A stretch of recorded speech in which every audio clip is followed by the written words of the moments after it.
49ers faithful, we just got shellacked by the Los Angeles Rams at Levi Stadium. But things may not be as bad as they appear. Let's get it.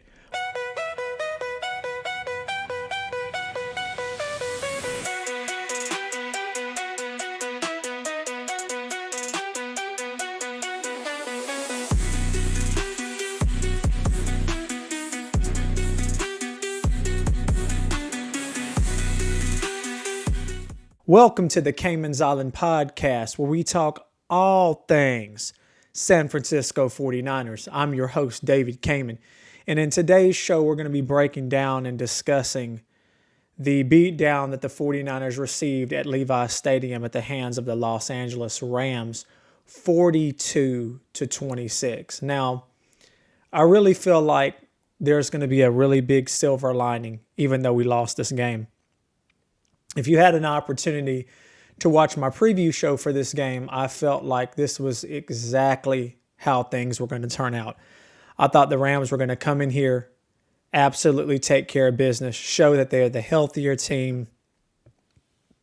And it really showed through several facets of the game, especially on the offensive side of the ball. The Rams were able to move it up and down the field really at will, with the Niners only being able to stop them, I believe, maybe one time in the whole game. With that being said, there is a very big silver lining we're going to get into here in just a second. So let's break this thing down statistically.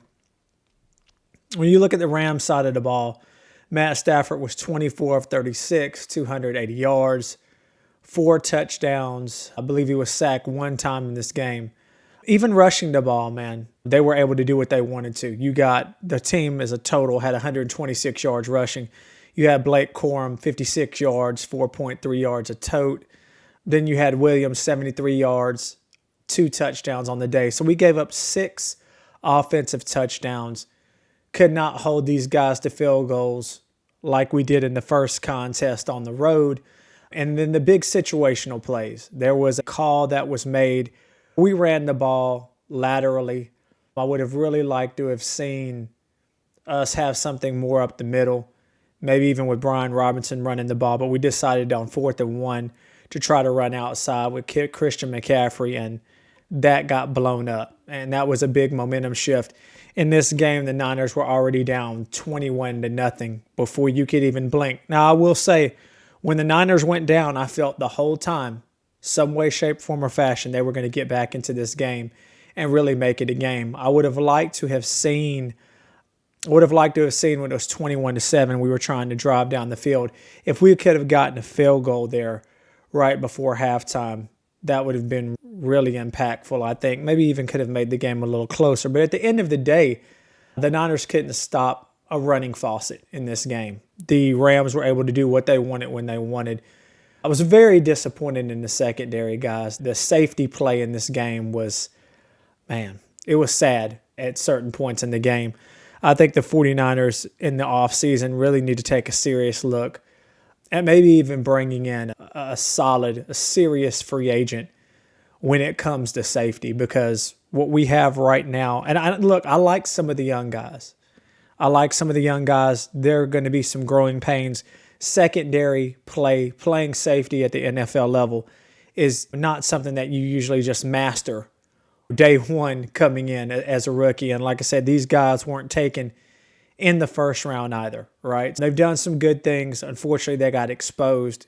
Matt Stafford is not Jackson Dart. And even Jackson Dart last week had a good game passing the ball against us as well. There are going to be lumps that have to be taken.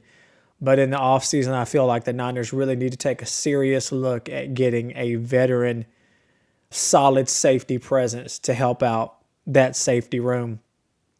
Speaking of which, Devontae Adams had 6 receptions, 77 yards and a touchdown. Puka Nacua had 5 receptions, 64 yards and a touchdown. Parkinson had 4 receptions, 41 yards and a touchdown. Like I said, it was sad. I was disappointed in Robert Saleh from the standpoint of, I don't know if they were just not prepared for the 3 tight end sets. I believe that's called 13 personnel.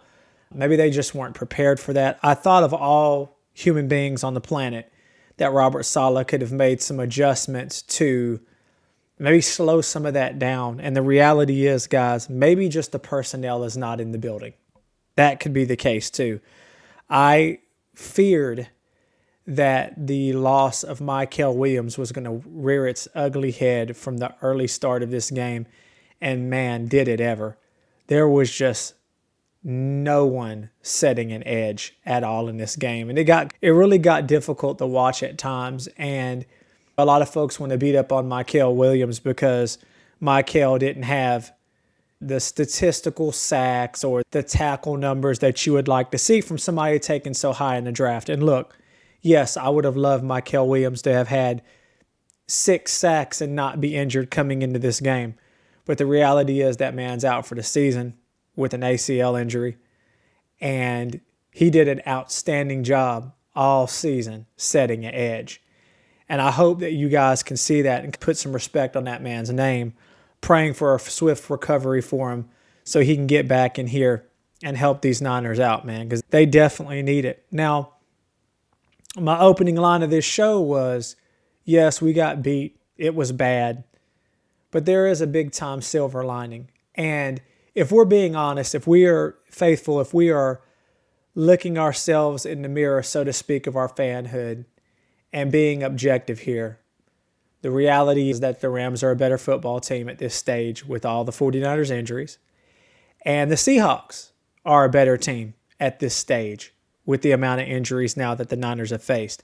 I know that we were able to get the Seahawks in the first game of the year, and I know we were able to get the Rams in the first time that we played them at SoFi. I think yesterday was a clear representation of where the Niners are at defensively. And the reason I feel that there's a silver lining is the following reason. Let's take a look at, even with everything that happened bad on the defense, look at the way the Niners were able to move the ball on this vaunted Rams defense. Mac Jones was 33 of 39, 319 yards, averaging 8 yards a pass, 3 touchdowns. He did have a pick late in that game, which was one of those, you got to put it out there. An incompletion would have been a turnover anyway. You got to put the ball out there. You got to try to make a play that late in the game, right? You look at the rushing here. You got Brian Robinson, man, 41 yards, averaging 5 yards a carry and a touchdown. I would like to see Brian Robinson more involved. CMC had 12 attempts, 30 yards, only 2.5 yards per carry. To me, at this point, I feel like Kyle's got to make a permanent adjustment. Maybe not try to go lateral so much anymore and try to go up the middle between those tackles. I know you have to mix it up. I get all that. And I know we were down for most of the game, and it's not like we could run the ball 40 times. I get that. I'm just saying, for whatever reason this year, it seems like we're able to get more rushing yards up the middle. That's just my observation. You had George Kittle with a breakout game, 9 receptions, 84 yards, and a touchdown on 9 targets. It's a pretty good reception target rate there, being 100%. You've got Juwan Jennings. You got 6 receptions, 71 yards, and a touchdown. It seems to me that I have seen Juwan Jennings make just as many mistakes as he has good plays. This is another game that was a momentum killer where Juwan fumbled the ball. And people want to say, yeah, he made up for it later in the game with a touchdown. When he fumbled that ball, it was a huge momentum swing, man. We were on the move. I feel like without that mistake, you could be talking about a different game from a standpoint of offensive consistency. I do feel like if the Niners would have won this game, it was going to be like 41-38 in overtime. That was about the only way the Niners were going to pull this off. Because right now, guys, we're not able to stop anyone. At this point, I think where we're at is we don't have the personnel in the building healthy to be a good defense. Can Robert Saleh work with these guys and come the end of the year having them playing average defensive football? Yes. Yesterday was ugly. Robert, I need you to do better. And I think he will do better. I think if we were to see the Rams in the playoffs, I feel like we would be better prepared for that. I really do feel like we would slow them down better. But it was ugly. One could say it's the least amount of adjustments I've seen made from a Robert Saleh coach defense, probably for me ever. Not that I was really following the Jets when he was coaching the Jets by any stretch of the imagination, man. But he's known for the defense playing strong, and that's definitely what they did while he coached the Jets. But Jauan Jennings, man, if it's a boneheaded play that gets a flag, it's a tip ball, a big drop right at the most inopportune times, that's leading to just these momentum killers.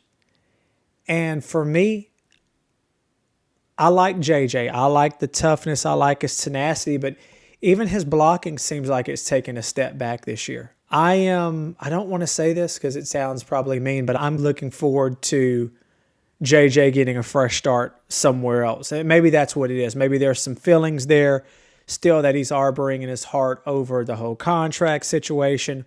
Obviously, he's probably not going to hit those milestones and markers that were renegotiated in his deal. I think he might be one of those players that just benefit from a change of scenery. We see it all the time where players struggle or have up and down seasons and then do very well with just a change of scenery. Jake Moody. But wishing him all the best, but we got to have some more consistency there with just these momentum killers. The 4th and 1 that we got stopped on, another momentum killer for sure. I feel that we could have really benefited from being able to get some sort of score there before halftime because, again, we get the ball back at halftime, and we're able to bring that game to 21-14. We're able to get the game within a one-score game. Then even when they go up 28, we go down the field, we score again. The extra point was blocked. It's a 28-20 game early in the 4th, and we have an opportunity. We have a legitimate chance. And you go back to those moments where, you have a fumble. You have in what I feel like was not the best of play calls on that 4th and 1. If those are scores, if those are just field goals, is this a completely different game? Does it give the defense an opportunity to take an extra rest and maybe make an additional play here or there? We'll never know at this point. But here's the silver lining. I think this is going to be paramount for the way the rest of this season shapes out.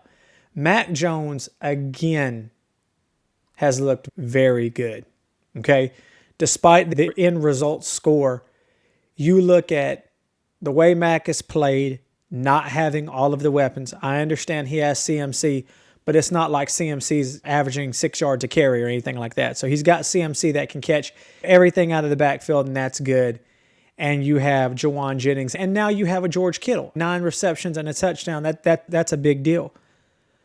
But this is probably starting to make other franchises wonder, man, what could Mac Jones be with better weapons? What could Mac Jones be with a better offensive line? A true number 1 receiver? Maybe a dual tight end threat system? And that's going to benefit the 49ers because here it is, guys. Brock Purdy at some point is going to come back. They paid that man. They backed the truck up. They gave that man his money. It's his team, and he's going to get another opportunity to start. I know that there's all this, you got to stick with the hot hand and all of this stuff. And look, I'm all about that too. But the silver lining in this loss is that if you do make the decision and say, okay, let's bring Brock back and just see if he's healthy. Just see if he's 100% healthy. See what he's working with. We have the Cardinals, the Panthers, the Browns, and the Titans as these next 4 football games. Okay? All of these are natural grass surfaces. Why not bring Brock out here and see if he plays some good football? See if he's able to string together a series of successful games. Because at the end of the day, you're not keeping both of these quarterbacks. Okay? And if we could just be honest, if they're going to pick someone and Brock comes out here and plays just above average football, you're stuck with Brock for at least 2 years of this contract. But Mac's a little bit different, right? You can have the opportunity of seriously getting some really good draft compensation for Mac Jones because he has played so well with what he's working with. I'm hopeful at some point in time Ricky Pearsall comes back. But even with Ricky Pearsall, we've not seen enough. I don't feel like he's played enough games to even determine what Ricky is. From what I've seen over the last few games, he's been able to stay healthy and play. Man, he looks like a receiver that can definitely be good in the NFL.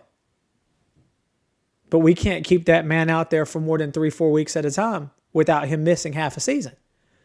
Other NFL franchises out here, you take a look at someone like the Cleveland Browns. I know they have 50 backup quarterbacks over there, essentially, but you take a look at a team like the Jets. Now, I like Mac Jones too much to recommend to the 49ers front office to send him to the Jets. That's just mean. But with that said, what could he do there? If I had to pick a team where I feel as though Mac would do very well in, I take a look at a team like the Pittsburgh Steelers. For all intents and purposes, I do think Aaron Rodgers calls it a career after this season, and they're going to be back in this whole, what do we do at quarterback? I think that Mac Jones in that particular system with the weapons that are there could really be a plug and play. And I feel like they give up a second-round pick. They appear to be a team that'll make the playoffs. Could we get a middle-tier to late second-round pick for Mac Jones? I really think that we could for a team that would be hungry for a quarterback in the Steelers. Would the Oakland Raiders take a chance on Mac Jones? They have a very good running back that showed signs over there in Ashton Genty. They have Brock Bowers, the pride of Georgia, right? Those players are nothing to shake a stick at, and they're only going to get better and probably add more weapons. I think if you surrounded Mac with the right system, he could definitely be a decent, serviceable quarterback. So the silver lining is, guys, yeah, we got beat. If it was 100-1 or 34-35, it doesn't make a difference. A loss is a loss, and we're now 6-4 on the season. I really feel, and this is just how I feel like these next 4 games are wins, regardless of if it's Brock Purdy or Mac Jones.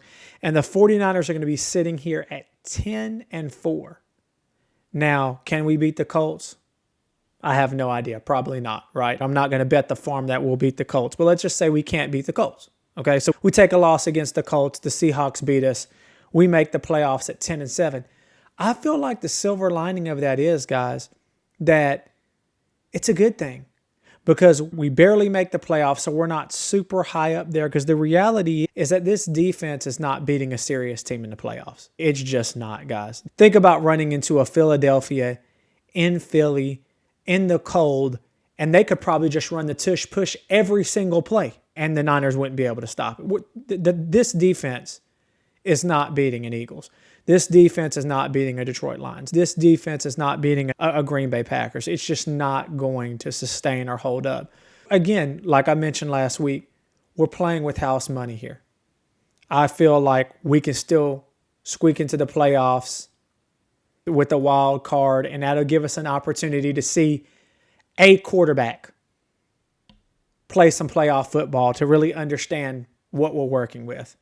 At the end of the day, I feel like the Niners are going to keep Brock regardless. If they decide to sit Brock the rest of the year for some odd reason and roll with Mac, man. If Mac could go in there and squeak out a playoff win against a Tampa Bay or something, that would only increase that value. I'd probably say, Pittsburgh, I got a quarterback here that was top 5 in efficiency, top 5 in yards, sitting here on our roster, and Aaron Rodgers just retired and you need a quarterback.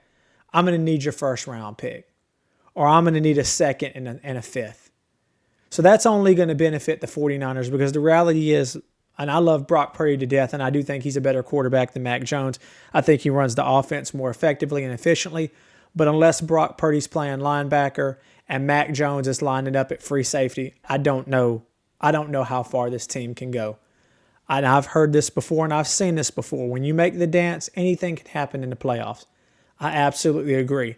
The Niners could squeak out an overtime win against Tampa, get in a game against the Detroit Lions, second play of the game, somebody get hurt. And nobody's wishing that on anybody, but we've seen that happen with our own team, right? We see our 49ers doing well, driving down the field. Boom, Brock Purdy gets his elbow snapped off, and that's the end of that season, right? So anything can happen. But that's just where I'm at with it. I think that this is a win-win for the 49ers in that we're just too injured to make a Super Bowl this year, regardless. So the silver lining is let Mac Jones do well. Let him shine.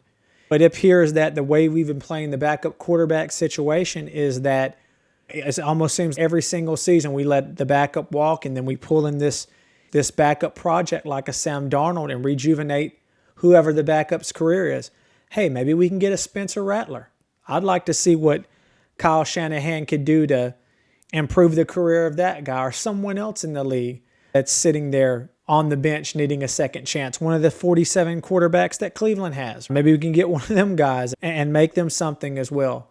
Tell me what you guys think in the comments. Do you also feel like the Niners can run the table these next 4 games and end up 10-4? I'm very confident probably in all 4 of those games that the Niners are going to be favored by a point spread for sure, and I feel that way regardless of quarterback. I honestly feel like if Brock played, it'd be a bigger point spread. I really feel that way. But tell me what you think in the comments. Where do you see any silver linings in this loss? Or do you feel that this is just the 49ers waving the white flag and this one game is just going to send us down a losing streak? I personally don't feel that way. I know that there's a lot of vets on this team that are still out there, that still care, that still want to win. And I really do feel like the Niners still make the playoffs in the wild card, especially fixing to rattle off these 4 straight wins, in my opinion. Guys, as always, if you like what you saw today on the show, please remember to like and subscribe. It definitely helps out the channel. As always, guys, take care and be blessed.